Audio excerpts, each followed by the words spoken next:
ગણતરીના દિવસો બાકી છે ત્યારે સુરતથી પોતાના વતન તરફ જતા પરપ્રાંતીય મુસાફરોનો પ્રવાહ તેજ જોવા મળી રહ્યો છે। આવનારા હોળીના તહેવાર નિમિત્તે ગુજરાત રાજ્ય માર્ગ વાહન વ્યવહાર નિગમ દ્વારા એક્સ્ટ્રા બસો શરૂ કરવામાં આવી છે।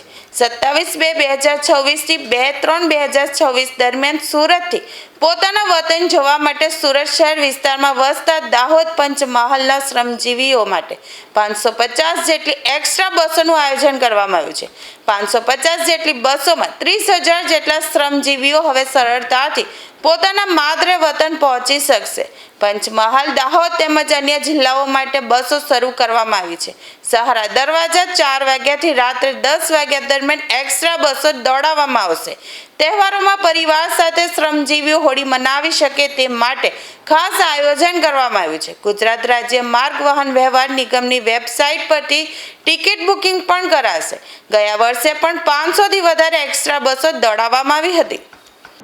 ગુજરાત સરકારના માર્ગદર્શન હેઠળ મુખ્યમંત્રીશ્રી તેમજ વાહન વ્યવહાર મંત્રીશ્રીના માર્ગદર્શન હેઠળ સુરત વિભાગ દ્વારા હોળીનું એક્સ્ટ્રા સંચાલન કરવા આવનાર છે। આ એક્સ્ટ્રા બસો તારીખ 27થી 2 તારીખ સુધી આ એક્સ્ટ્રા બસોનું સંચાલન થશે। આ એક્સ્ટ્રા બસો મુખ્યત્વે દાહોદ, પંચમહાલ, લુણાવાડા, ગોધરા તરફના એક્સ્ટ્રા બસોનું સંચાલન થશે। જે એક્સ્ટ્રા બસો છે તે સુરતના મેઇન બસ સ્ટેશન CBSની સામે જે સિટી બસ સ્ટેશન છે ત્યાંથી આ બસો ઉપડશે। ઉપરાંત આપણે જે ઉલપાડમાં રામચોક છે ત્યાંથી પણ આ એક્સ્ટ્રા બસોનું સંચાલન થશે।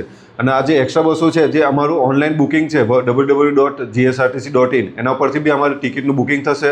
તેમજ જે ગુજરાત સરકારનું માર્ગદર્શન છે જે મુજબ ST આપને દ્વારે તે થકી જો 52 મુસાફરો એકસાથે જો ટિકિટ બુકિંગ કરાવશે તો તેમની સોસાયટી સુધી અમે બસ આપીશું કે જે તેમની સોસાયટીથી પોતાના વતન સુધી ડાયરેક્ટ મુસાફરી કરી શકશે।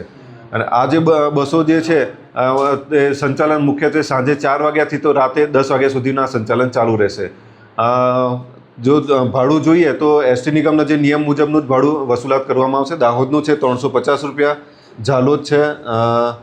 ઝાલોદના 355 રૂપિયા, ગોધરા 305 રૂપિયા, લુણાવાડા 330 રૂપિયા, છોટાઉદેપુર 315 રૂપિયા। જે નિયત કરેલું જે ભાડું છે એ મુજબનું ભાડું વસૂલવામાં આવશે।